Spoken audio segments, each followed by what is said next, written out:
Venezuela is once again at the center of a storm of accusations and geopolitical tensions. This time, the United States has designated the so-called Cartel of the Suns as a terrorist organization, linking it directly to Venezuelan President Nicolas Maduro and his inner circle. The move, announced on November 16, has set off a wave of diplomatic confrontations, not just between Washington and Caracas, but with other international powers as well. The U.S. accuses Maduro and his government of controlling a vast drug trafficking network, claiming that the Cartel of the Suns, a shadowy group allegedly connected to Venezuela's military and political elite, is responsible for the illicit flow of drugs, primarily cocaine, into North America. According to U.S.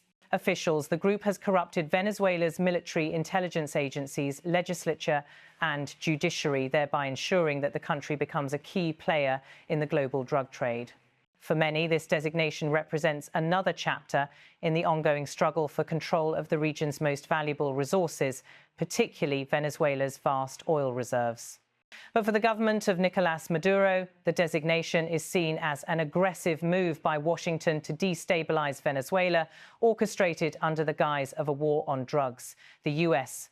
claim that Venezuela is home to a major drug cartel is dismissed by the Venezuelan government as a ridiculous fabrication aimed at justifying an ongoing imperialist intervention. As the situation intensifies, Venezuelan officials have denounced the U.S. accusations as part of a larger strategy to overthrow the government and seize control of Venezuela's natural wealth, particularly its oil, gas and gold reserves. In response to the U.S. designation, Venezuela's foreign ministry issued a strong rebuke, calling the claims an infamous and vile lie and accusing the U.S. of attempting to justify an illegitimate and illegal intervention. The U.S. designation took effect on the 20th of November 2025, amid rising tensions in the Caribbean. The Pentagon's decision to deploy military forces in the region has raised alarms in Venezuela, where many believe that the true aim of U.S. military presence is not to combat drug trafficking, as the U.S. claims, but to further its geopolitical interests in the region and target the country's rich oil reserves. The tensions between the U.S. and Venezuela are not new. Over the past 2 decades, the relationship between the two nations has been marked by mutual distrust and confrontation. Since Nicolas Maduro came to power in 2013, after the death of Hugo Chavez, the U.S. has accused Venezuela of authoritarianism, human rights abuses and ties to rogue regimes like those in Iran and North Korea. Meanwhile, Venezuela has consistently accused the U.S. of waging economic warfare, using sanctions to cripple the country's economy and undermine the government. This ongoing hostility reached new heights in August 2025, when the U.S.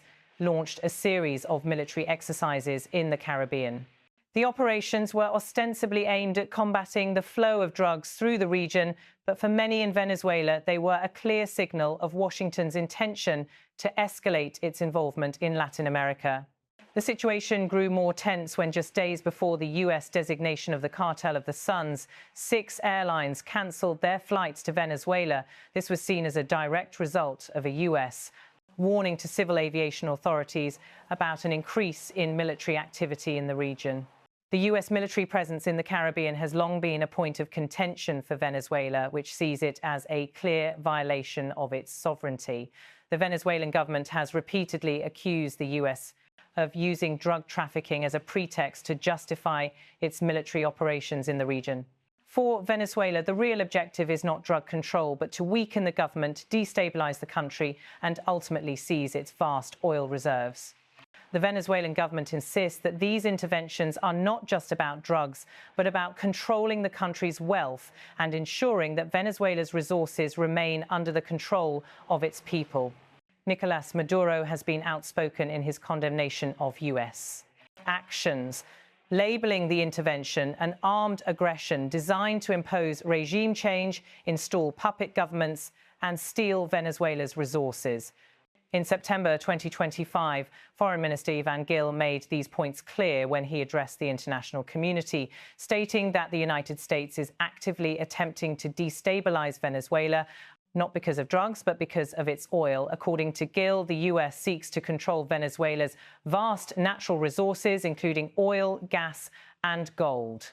The Venezuelan government believes that Washington's ultimate goal is to wrest control of these resources from the Venezuelan people and place them in the hands of multinational corporations and foreign interests.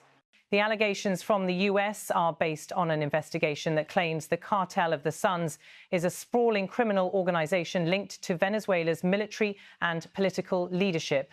According to US officials, the cartel is a major player in the international drug trade, with connections to both South American drug cartels and global criminal networks. The US Secretary of State Marco Rubio, who has been a vocal critic of Maduro's government, has called the cartel a state-sponsored drug trafficking network, claiming that it poses a direct threat to US national security.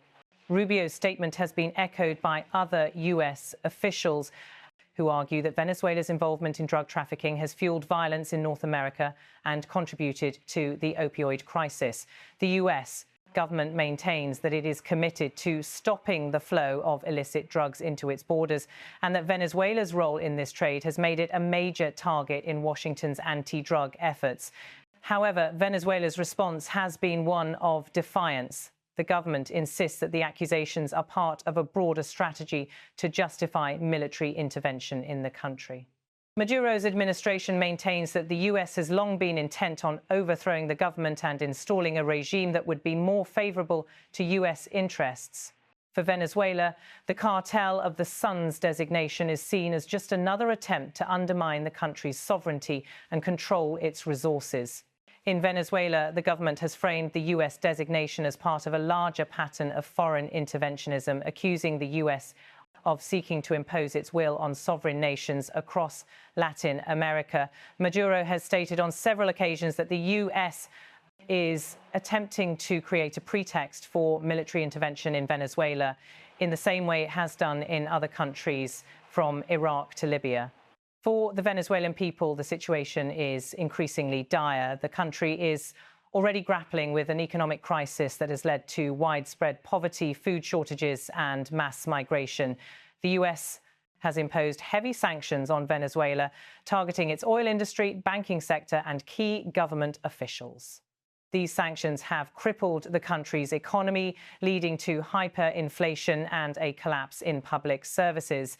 At the same time, the US has continued to support opposition leaders in Venezuela, providing funding and diplomatic backing to those seeking to oust Maduro from power.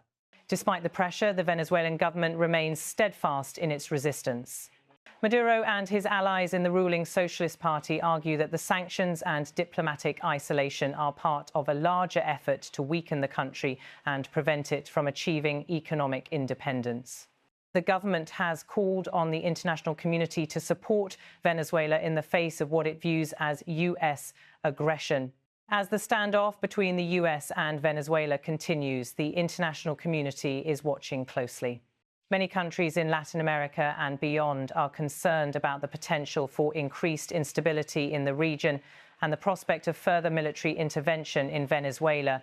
Some have called for dialogue and diplomacy to resolve the crisis, while others, particularly in the US, argue that Maduro's government must be held accountable for its actions. The situation remains fluid, with both sides standing firm in their positions. The US continues to push for regime change in Venezuela, while Maduro's government remains committed to resisting foreign intervention. As the conflict over Venezuela's future continues, it is clear that the struggle is not just about drugs or terrorism. It is about control of one of the world's most important energy resources and the future of a nation caught between imperialism and sovereignty. For Venezuela, the battle is existential. The government has framed the situation as a fight for the survival of the nation against a foreign power seeking to control its future. For the United States, the fight is about national security, drug trafficking, and geopolitical influence in Latin America. With both sides entrenched in their positions, the question remains, will diplomacy win the day, or will this conflict escalate further, leading to more bloodshed and instability in a region already plagued by turmoil? As the world watches, one thing is certain: the struggle for Venezuela's future is far from over, and its outcome will have significant implications, not just for the people of Venezuela, but for the entire region and the international community.